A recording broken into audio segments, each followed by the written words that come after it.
श्री गणेशाय नमः। कृष्णाय वासुदेवाय हरे परमात्मने प्रणत क्लेश विनाशाय श्री कृष्णाय वयम नमः। बोले श्री कृष्णचंद्र भगवान की जय। अष्टावक्र कहते कि पूरी शांति तो ज्ञान से होती है, अन्यथा होती ही नहीं। इसका बोध करने के लिए 8 श्लोकों से ज्ञान का वर्णन करते हुए पहले ज्ञान के साधनों को सुनाते हैं। किसी वस्तु का भाव या अभाव, यह जो विकार है, यह जो स्वभाव है, माया और संस्कार के अनुसार होता है। आत्मा के सकाश से नहीं होता। ऐसा निश्चय जिस पुरुष को होता है वह अनायास ही शांति को पा लेता है। तो शिष्य शंका करता है कि माया तो जड़ है, उसके सकाश से भाव अभाव रूप संसार की उत्पत्ति कैसे हो सकती है। तो गुरु कहते हैं कि संपूर्ण जगत रचने वाला ईश्वर है, अन्य जीव जगत का रचने वाला नहीं है, क्योंकि जीव ईश्वर के वश में है। इस प्रकार निश्चय करने वाला पुरुष ऐसे निश्चय के प्रभाव से दूर हो गई है सब प्रकार की तृष्णा जिसकी। ऐसा और शांत कहिए निश्चल चित्त होकर कहीं भी आसक्त नहीं होता है। तो शंका होती कि यदि ईश्वर संसार को रचने वाला है तो किन ही पुरुषों को दरिद्र करता है और किन को धनी करता है और किन को सुखी करता है और किन को दुखी करता है। इस प्रकार ईश्वर के विषय वैष्णव जो है वैषम्य और नैर्घण्य दोष आएगा। ता कहते हैं कि किसी समय में आपत्ति और ये किसी समय में संपत्ति है, ये अपनी प्रारब्ध से मिलती है। इस कारण ईश्वर के लिए वैषम्य और नैपुण्य दोष नहीं लगता। इस प्रकार निश्चय करने वाला पुरुष सब प्रकार की तृष्णाओं से रहित और विषयों से चलायमान नहीं हुई है इंद्रिया जिसकी। ऐसा होकर अप्राप्त वस्तु की इच्छा नहीं करता और नष्ट हुई वस्तु का शोक नहीं करता। तो शिष्य शंका करता है कि गुरु, पहले निश्चय पुरुष भी कर्म करता हुआ देखने में आता है, सो कैसे हो सकता है। तो गुरु कहते हैं कि कर्म के फल रूप सुख दुख और जन्म मृत्यु प्रारब्ध के अनुसार होते हैं। इस प्रकार निश्चय वाला पुरुष ऐसी दृष्टि नहीं करता कि ये कर्म मुझे करना चाहिए और इस कारण ही कर्म करने में परिश्रम नहीं करता है और प्रारब्ध कर्म के अनुसार कर्म के लिप्त भी नहीं होता, अर्थात पाप पुण्य रूप फल का भोगने वाला नहीं होता, क्योंकि उस पुरुष को मैं करता हूँ ऐसा अभिमान नहीं होता। तो यह शंका होती है कि यह कैसे हो सकता है कि कर्म करके भी पाप पुण्य रूप फल का भोगता न हो। तो कहते हैं कि संसार के विषय दुख मात्र चिंता से उत्पन्न होता है, किसी अन्य कारण से नहीं। इस प्रकार निश्चय वाला चिंता रहित पुरुष शांति और सुख को पाता है और उस पुरुष की संपूर्ण विषयों से अभिलाषा दूर हो जाती है। पूर्वोक्त साधनों से ज्ञानियों की दशा को निरूपण करते हुए कहता है कि मैं देह नहीं हूँ और मेरा देह नहीं है, किंतु मैं ज्ञान रूप हूँ। इस प्रकार जिस पुरुष का निश्चय हो जाता है वह पुरुष ज्ञान के द्वारा अभिमान का नाश होने से मुक्ति दशा को प्राप्त पुरुष के समान कर्म अकर्म को याद नहीं करता। ब्रह्म से लेकर तिनके तक संपूर्ण जगत मैं हूँ। इस प्रकार निश्चय वाले पुरुष के संकल्प विकल्प नष्ट हो जाते हैं, विषयों में आसक्त रूप मल से रहित हो जाता है। उस पुरुष का महापवित्र जो आत्मा सो प्राप्त और अप्राप्त वस्तु की इच्छा से रहित होकर संतोष को पाता है। तो यह शंका होती है कि ज्ञानी के संकल्प विकल्प स्वयं ही किस प्रकार नष्ट हो जाते हैं। अधिष्ठान रूप ब्रह्म का साक्षात्कार ज्ञान होने पर भी जगत कल्पित दिखता है और नाना रूप वाला जगत भी ज्ञान का आत्मस्वरूप प्रतीत होता है। यह सारा जगत मेरी आत्मा की सत्ता से स्फुरित होता है और निश्चय होते ही ज्ञानी की संपूर्ण वासना खत्म हो जाती है और चैतन्य रूप हो जाता है और उसको कोई व्यवहार शेष नहीं रहता। इस कारण शांति को प्राप्त होता है और उस ज्ञानी की कार्य कारण रूप उपाधि नष्ट हो जाती है, क्योंकि ज्ञानी को संपूर्ण जगत सपने की तरह लगने लगता है। इस प्रकार 11वां सर्ग समाप्त होता है। अब 12वां सर्ग।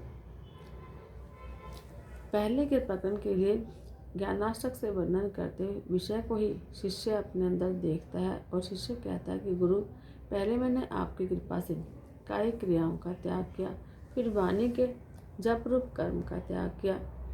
इस कारण ही मन के संकल्प विकल्प रूप कर्म का त्याग कर दिया।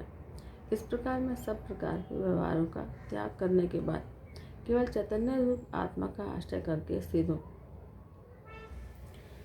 इन 3 प्रकार के कायिक आदि व्यापारों के त्यागने में कारण दिखाता है कि नाशवान फल के उत्पन्न करने वाली शब्द आदि विषयों के विषय प्रीति न होने से और आत्मा के अदृश्य होने से मेरा हृदय 3 प्रकार के विक्षेपों से रहित और एकाग्र है।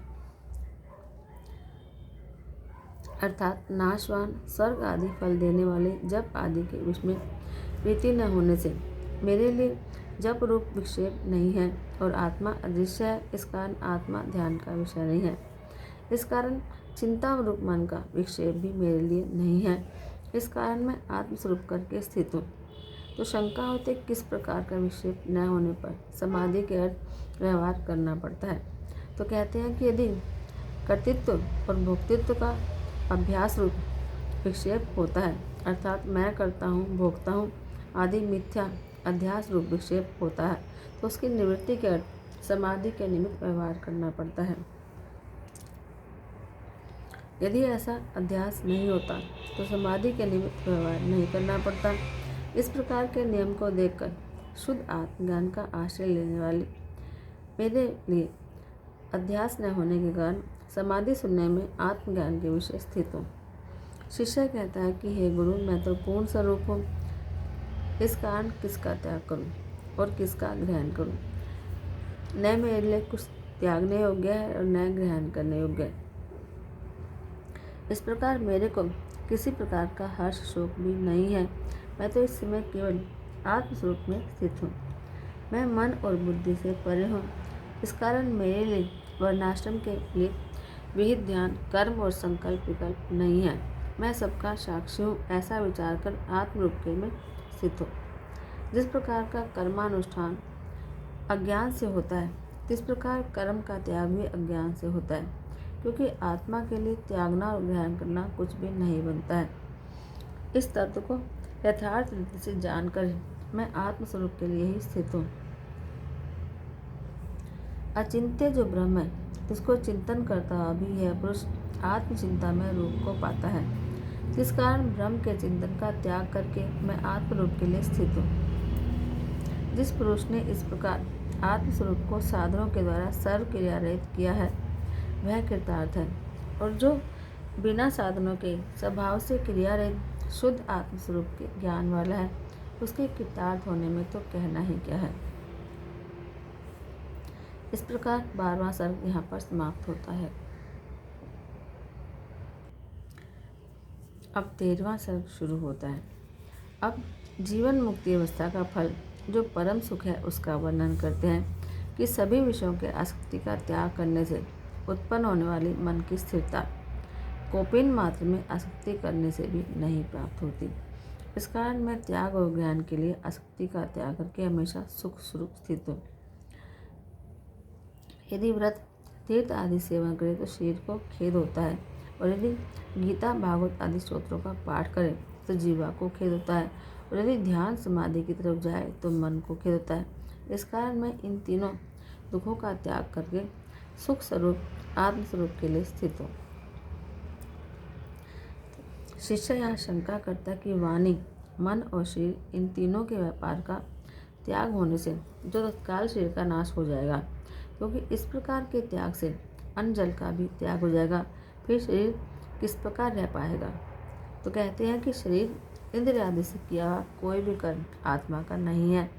इस प्रकार विचार कर जो कर्म करना पड़ता है, उस कर्म को अहंकार रहित करके मैं आत्मस्वरूप के लिए सुखपूर्वक स्थित हूँ। तो शिष्य कहता है कि कर्म मार्ग में निष्ठा करें या निष्काम मार्ग में निष्ठा करें, अतः एक साथ दोनों मार्गों पर चलना किस प्रकार हो पाएगा। तो कहते हैं कि कर्म और निष्काम तो देह का अभिमान करने वाले योगी को ही होते हैं,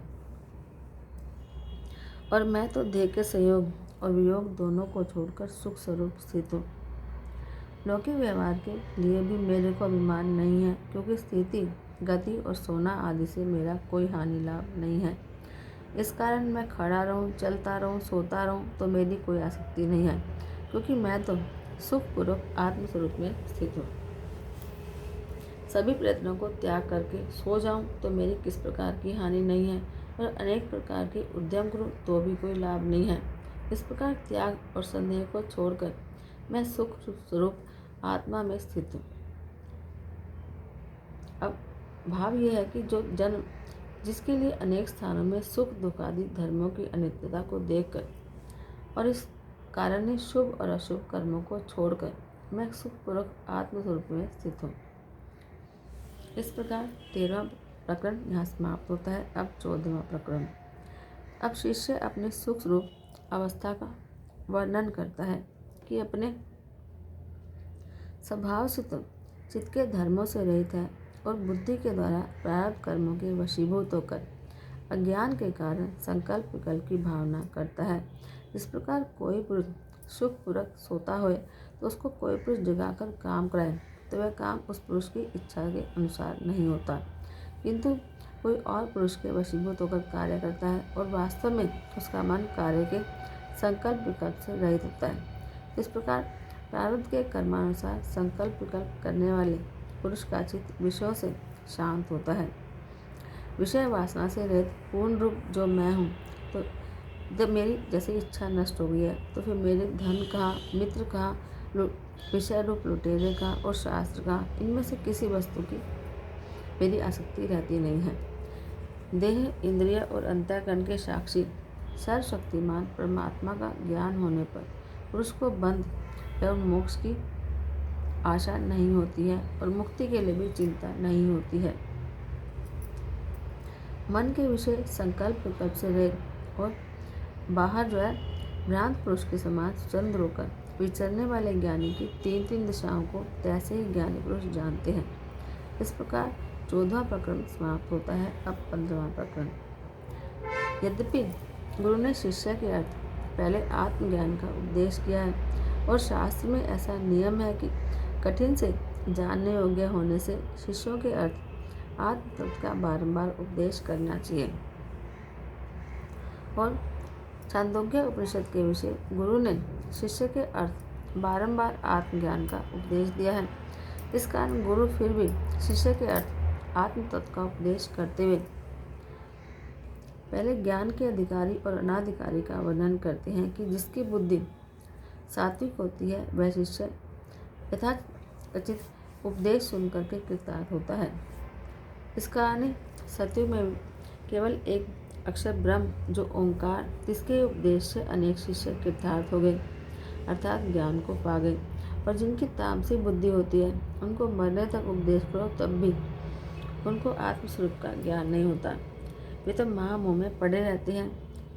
अब प्रहलाद जी का पुत्र विरोचन दैत्य था, उसको ब्रह्मा जी ने अनेक बार कहा तो भी वह मोह के युक्त रहा, क्योंकि वह तामसी बुद्धि वाला था। अब बंध और मोक्ष का स्वरूप दिखाते हैं कि विषयों के लिए आसक्ति न करना ये मोक्ष है और विषयों के लिए बंधन नहीं है। इतना ही गुरु वेदांत के वाक्यों से जानने योग्य है। इस कारण हे शिष्य, जैसी तेरी रुचि हो वैसा कर। तब कहते कि तत्व ज्ञान के सिवाय किसी अन्य से विषयों की आसक्ति का नाश नहीं हो सकता। यह प्रसिद्ध तत्व ज्ञान वाचाल पुरुष को गूंगा कर देता है, पंडित को जड़ कर देता है, परम उद्योगी पुरुष को आलसी बना देता है, क्योंकि मन के प्रत्येक आत्मा के विषय लगने से ज्ञानी की वाणी मन और शरीर की वृत्ति से नष्ट हो जाती है। इस कारण ही विषय भोग की लालसा करने वाले पुरुषों ने आत्मज्ञान का अनादर कर रखा है। अब आत्मज्ञान तत्व ज्ञान की प्राप्ति के लिए उपदेश करते हैं कि तू देह रूप नहीं है और तेरा देह नहीं है, क्योंकि तू चैतन्य स्वरूप है। इस प्रकार तू कर्मों को करने वाला और कर्म फल का भोगने वाला नहीं है, क्योंकि कर्म करना और फल भोगना यह मन और बुद्धि के धर्म है, और तू तो मन और बुद्धि से भिन्न साक्षी मात्र है। और इस प्रकार है कि जिस प्रकार घट का देखने वाला घट से भिन्न होता है, इस कारण देह के संबंधी जो स्त्री पुरुष आदि जिनसे उदासीन होकर सुखपूर्वक रहे। हे विषय, हे शिष्य, राग और द्वेष आदि मन के धर्म है और तेरा मन के साथ बिल्कुल भी संबंध नहीं है, क्योंकि तू संकल्प विकल्प रहित ज्ञान स्वरूप है। इस कारण तू राग द्वेष आदि से रहित होकर सुखपूर्वक विचर। आत्मा संपूर्ण प्राणियों के लिए कारण रूप से स्थित है और संपूर्ण प्राणी आत्मा में स्थित है। इस प्रकार जानकर ममता और अहंकार एक सुख से स्थित हो। इस प्रकार समुद्र में तरंग है, बल्कि वो कल्पित और अनित्य है। इस प्रकार जिस आत्मा के लिए यह विश्व कल्पित है वह तू है, इसमें संदेह नहीं। गुरु और वेदांत के वचनों पर विश्वास कर और आत्मा की चेतन स्वरूपता के विषय में मोह कहिए संशय विपर्य स्वरूप अज्ञान को मत पर, क्योंकि तो ज्ञान स्वरूप सर्वशक्तिमान प्रकृति से परे आत्मस्वरूप है। गुण कहिए इंद्रिय आदि से वेष्टित देह ही संसार के विषय रहता है, आता है और जाता है, और आत्मा को न आता है न जाता है। इस कारण मैं जाऊंगा, मेरा मरना होगा इत्यादि देह के धर्मों से आत्मा के लिए शोक मत कर। आत्मा तो सर्वव्यापी और नित्य स्वरूप है। यह देह कल पर्यंत तक रहे या नष्ट हो जाए, उससे तेरी न हानि है न वृद्धि है, क्योंकि तू तो चैतन्य रूप है। और जिस प्रकार समुद्र से तरंग उत्पन्न होती है और लीन हो जाती है, उसी प्रकार आत्मा के लिए स्वभाव से संसार की उत्पत्ति और लय होता है, और जिससे तेरी किसी भी प्रकार की हानि या वृद्धि नहीं है। तू चैतन्य मात्र है, यह जगत तुझसे अलग नहीं है। इस कारण त्यागना और ग्रहण करना कहाँ बन सकता है और किसका हो सकता है और किस में हो सकता है। तो अविनाशी एक शांत चैतन्य आकाश रूप और निर्मल आकाश रूप है। इस कारण तेरा जन्म नहीं होता और तेरे लिए अहंकार होना भी नहीं घट सकता, क्योंकि कोई द्वितीय वस्तु हो तो अहंकार होता है, अथवा तेरे लिए जन्म होना भी नहीं बन सकता, क्योंकि अहंकार के बिना कर्म नहीं होता। इस कारण तो शुद्ध स्वरूप है। जिस प्रकार कटक, बाजूबंद और नूपुर आदि आभूषणों के लिए स्वर्ण दिखता है, इस प्रकार 33 कार्य को तू देखता है। 33 कार्य के लिए एक कारण स्वरूप तू आत्मा है। यह जो संपूर्ण देह आदि पदार्थ है, जिनका मैं साक्षी हूँ, और मैं देह इंद्रिय आदि रूप नहीं हूँ, अथवा ये मैं हूँ और यह मैं नहीं हूँ, इस भेद का त्याग कर और संपूर्ण जगत आत्मा ही है, ऐसा निश्चय करके संपूर्ण संकल्प विकल्पों को त्याग कर सुखी हो। हे शिष्य, तेरे अज्ञान से विश्व भासता है, वास्तव में संसार कोई नहीं है। परमार्थ स्वरूप अद्वितीय तू एक ही है। इस कारण ही तुझसे अन्य कोई संसारी अथवा असंसारी नहीं है। यह विश्व भ्रांति मात्र से कल्पित है, वास्तव में है ही नहीं। जिस प्रकार जिसको निश्चय हुआ कि यह पुरुष वासना रहित और प्रकाश रूप होकर केवल चैतन्य स्वरूप के लिए शांति को पाता है, भूत भविष्य और वर्तमान रूप त्रिकाल में भी इस संसार समुद्र के पहले तू था, तू है और तू रहेगा, और इस संसार के लिए सदा एक तू ही रहा है। इस कारण तेरा बंध और मोक्ष नहीं है, तो तू सुखपूर्वक विचर। तू चैतन्य स्वरूप है। संकल्प और विकल्पों से चित्त को चलायमान मत कर, लेकिन मन को संकल्प विकल्पों से शांत करके आनंद स्वरूप आत्मस्वरूप के विषय सुखपूर्वक स्थित हो। हे शिष्य, सर्वत्र ध्यान का त्याग कर कुछ भी संकल्प विकल्प हृदय के विषय धारण मत कर, क्योंकि आत्मरूप सदा मुक्ति है। फिर ध्यान करके और क्या फल पाएगा। इस प्रकार 15वां सर्ग समाप्त होता है। अब 16वां सर्ग। तत्व ज्ञान के उपदेश से जगत को आत्मस्वरूप से देखना और तृष्णा का नाश करना ही मुक्ति कहलाती है। यह विषय कहते हैं, हे शिष्य, तू नाना प्रकार के शास्त्रों को अनेक बार अन्य पुरुषों के लिए उपदेश कर अनेक बार सुन, परंतु सबको भूले बिना, संपूर्ण वस्तु के भेद का त्याग किए बिना मुक्ति नहीं होगी, और संपूर्ण वस्तुओं में भेद दृष्टि का त्याग करने से ही मोक्ष होगा। तो शिष्य कहता है कि सुषुप्ति अवस्था के लिए किसी वस्तु का भी भान नहीं होता। इस कारण सुषुप्ति अवस्था में संपूर्ण प्राणियों का मोक्ष होना चाहिए। इस शंका का गुरु समाधान करते हैं कि सुषुप्ति में संपूर्ण वस्तुओं का भान तो नहीं रहता है, परंतु एक अज्ञान का भान तो रहता है। इस कारण मोक्ष नहीं होता है, और जीवन मुक्त का तो अज्ञान से जगन मात्र का ज्ञान नहीं रहता है। इस कारण उसका मुक्ति हुई हो ऐसा समझना चाहिए। तो ज्ञान संपन्न होकर विषय भोग कर और सकाम कर्म कर अथवा समाधि को कर, तथा भी संपूर्ण वस्तुओं के भूलने से, सब प्रकार की आशा से रहित तेरा मन आत्मस्वरूप के विषय अधिक रुचि को उत्पन्न करेगा। प्राणी मात्र विषय के परिश्रम से दुखी होते हैं, परंतु कोई इस बात को नहीं जानता, क्योंकि विषयों का आनंद क्षणिक है। जो भाग्यवान होता है ना, वह सद्गुरु के उपदेश को ध्यान करके परम सुख को पाता है। जो पुरुष नेत्रों के उन्मेष के व्यापार में, अर्थात नेत्रों के खोलने और मुद्रे में भी परिश्रम मानकर दुखी होता है, इस परम आलसी को ही, निष्क्रिय पुरुष को ही परम सुख मिलता है, अन्य किसी को नहीं। जिसके मन का द्वैत भाव नष्ट हो जाए, अर्थात यह कार्य करना चाहिए, यह नहीं करना चाहिए, यह विधि निषेध रूपी इंद्र जिसके मन से दूर हो जाए, वह पुरुष अर्थ, धर्म, काम, मोक्ष इन चारों में से भी इच्छा न करे, क्योंकि वह पुरुष जीवन अवस्था को प्राप्त हो गया है। जो पुरुष विषयों से द्वेष करता है, विरक्त कहता है, और जो विषयों में लालसा करता है और कामुक कहता है, परंतु जो ग्रहण और मोक्ष से रहित ज्ञानी होता है, वह न विषयों से द्वेष करता है न प्रेम। प्रारब्ध योग के अनुसार जो प्राप्त हो जाए उसी का त्याग नहीं करता है, और अप्राप्त वस्तु के मिलने की इच्छा नहीं करता है। इस कारण जीवन में पुरुष विरक्त और रागी दोनों से विलक्षण होता है। यहाँ शंका होती कि ज्ञानियों के विषय तो त्याग और ज्ञान का व्यवहार देखने में आता है, तो कहते हैं कि जिस समय तक अज्ञान दशा के निवास करने का स्थान रूप इच्छा नहीं रहती है,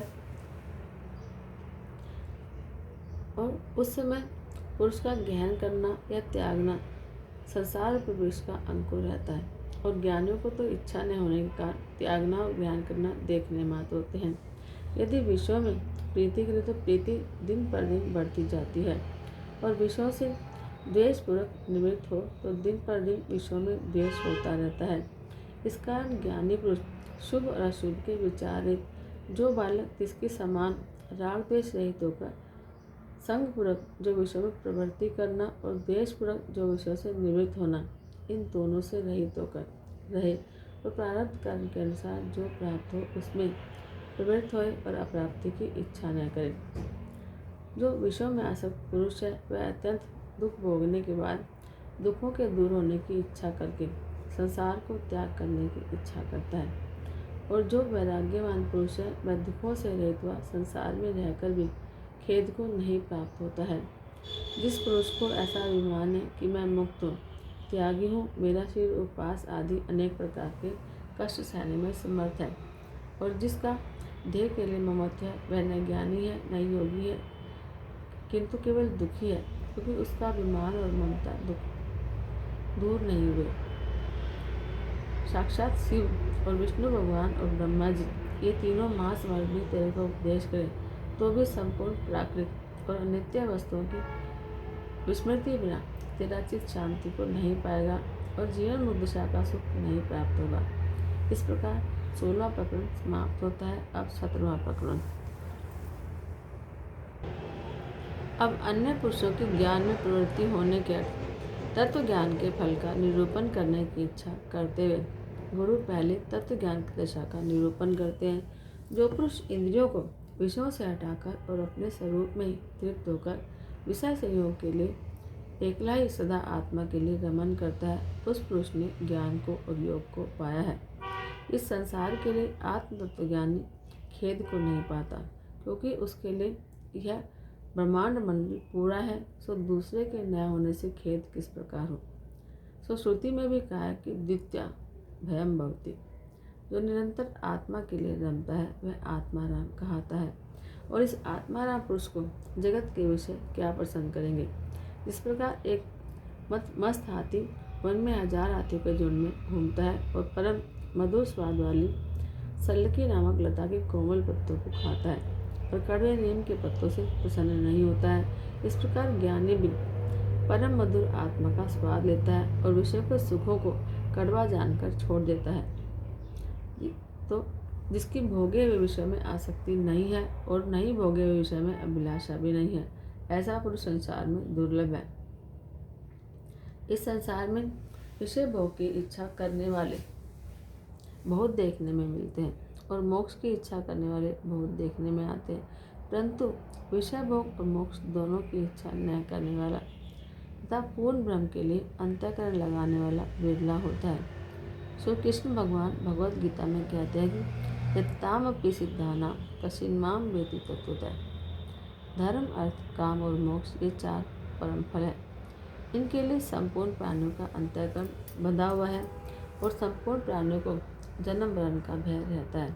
लेकिन ज्ञानी पुरुष का मन धर्म आदि के विषय नहीं बनता, और जो ज्ञानी धर्म आदि को सुख रूप जानकर ग्रहण नहीं करता और दुख रूप जानकर त्यागता नहीं है, और जीवन मरण से अपनी कुछ वृद्धि और हानि नहीं समझता है, ऐसा कोई बिरला होता है। जो ज्ञानी है उसको इस विश्व के नाश की इच्छा नहीं होती और विश्व की स्थिति से द्वेष नहीं होता, क्योंकि वह ज्ञानी जानता है कि सदा सर्वत्र एक ब्रह्म ही प्रकाश कर रहा है और प्रारब्ध कर्म के अनुसार देह को धारण करता है और सदा सुख रूप रहता है। ऐसा ज्ञानी पुरुष धन्य है। इस तत्वमसि आदि महावाक्य के ज्ञान से मैं कृतार्थ हो गया हूँ। ऐसा निश्चय होने से देह आदि के विषय जिसकी आत्मबुद्धि नष्ट हो गई है, ऐसा ज्ञानी देखता हुआ, सुनता हुआ, स्पर्श करता हुआ, सूंघता हुआ, खाता हुआ भी सुखपूर्वक स्थित होता है। क्या अर्थात मैं ज्ञान से कृतार्थ हो गया हूँ, ऐसी बुद्धि से बाह्य इंद्रियों का अपाट होने पर भी मूर्ख के समान ज्ञानी को भेद नहीं होता।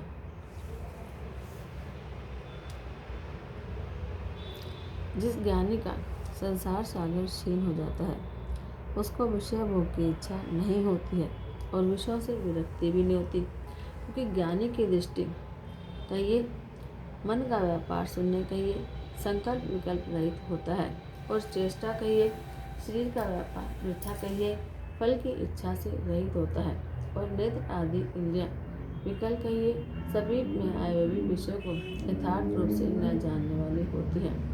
सो भगवद गीता के लिए कहा जाता है कि यस्मिन् जागृति भूतानि सा निशा पश्यतो मुने। मैं न जागता हूँ, न सोता हूँ, न नेत्रों के पलकों को खोलता हूँ, न बंद करता हूँ, अर्थात संपूर्ण विषयों को ब्रह्म रूप देखता हूँ। इस कारण आश्चर्य है कि मुक्त है जिस चित मन का, ऐसे ज्ञानी की कोई परम उत्कृष्ट दिशा है। अब जीवन मुक्त ज्ञानी पुरुष सुख दुख आदि सर्वत्र स्वस्थ चित्त रहने वाला और शत्रु मित्र आदि सब के लिए निर्मल मन वाला दिखता है, और संपूर्ण वासनाओं से रहित होकर सब अवस्थाओं के विषय आत्मस्वरूप के विषय विराजमान होता है। देखता हुआ, सुनता हुआ, स्पर्श करता हुआ, सूंघता हुआ, ग्रहण करता हुआ, भोजन करता हुआ, कहता हुआ, जाता हुआ, इच्छा और द्वेष से रहित ब्रह्म के लिए चित्त लगाने वाला मुक्त ही है। अब संपूर्ण वस्तुओं के लिए एक आत्मदृष्टि करने वाले जिस धीर पुरुष का मन सुख के लिए और स्त्री विलास के लिए और संपत्ति के लिए प्रसन्न नहीं होता और महादुख और विपत्ति के लिए कंपायमान नहीं होता, वह मुक्त है। जिस पुरुष का संसार क्षीण हो जाता है, अर्थात देहाभिमान दूर हो जाता है, उसका जन्म मृत्यु रूप बंधन दूर हो जाता है, ऐसे ज्ञानी के मन में हिंसा कहिए, परद्रोह नहीं हो सकता, दयालुता नहीं होती है, उद्भटता नहीं होती है, दीनता नहीं रहती है, आश्चर्य नहीं रहता है, शोक भी नहीं रहता है, क्योंकि ज्ञानी ब्रह्माकार हो जाता है। जीवन मुक्त पुरुष विषयों से द्वेष नहीं करता और विषयों में आसक्त भी नहीं होता, किंतु विषयों की आसक्ति से रहित है। मन जिसका ऐसा होकर प्रारब्ध के अनुसार प्राप्त और अप्राप्त को भोगता है। शून्य है मन जिसका, ऐसा जीवन मुक्त ज्ञानी पुरुष विधेय कैवल्य दशा को पाए हुए के समान समाधान असमाधान हित और अहित की कल्पना कोई नहीं जानता, क्योंकि उसका मन ब्रह्माकार हो जाता है। जिसकी स्त्री पुत्र आदि के लिए ममता दूर हो गई है और देह का अभिमान दूर हो गया है और ब्रह्म से अन्य कोई वस्तु नहीं है, ऐसा जिसे पता चल गया है, और जिसके भीतर की आशा नष्ट हो गई है, ऐसे ज्ञानी पुरुष विषय भोग करता हुआ भी नहीं करता, अर्थात उनमें आसक्त नहीं होता। जिसके मन में विषय नहीं है, ऐसा जो ज्ञानी पुरुष है, उसके मन का प्रकाश और अज्ञान रूपी जड़त्व निवृत्त हो जाता है और उस ज्ञानी की कोई अनिवर्चनीय अष्टावक्र गीता दशा होती है, अर्थात उस ज्ञानी की दशा किसी के जानने में नहीं आती। इस प्रकार 17वां प्रकरण समाप्त होता है। जय जय राधा रमन हरि बोल, जय जय राधा रमन हरि बोल, जय जय राधा रमन हरि बोल, जय जय राधा रमन हरि बोल, हरि बोल, जय जय राधा रमन हरि बोल, जय जय राधा रमण हरि बोल।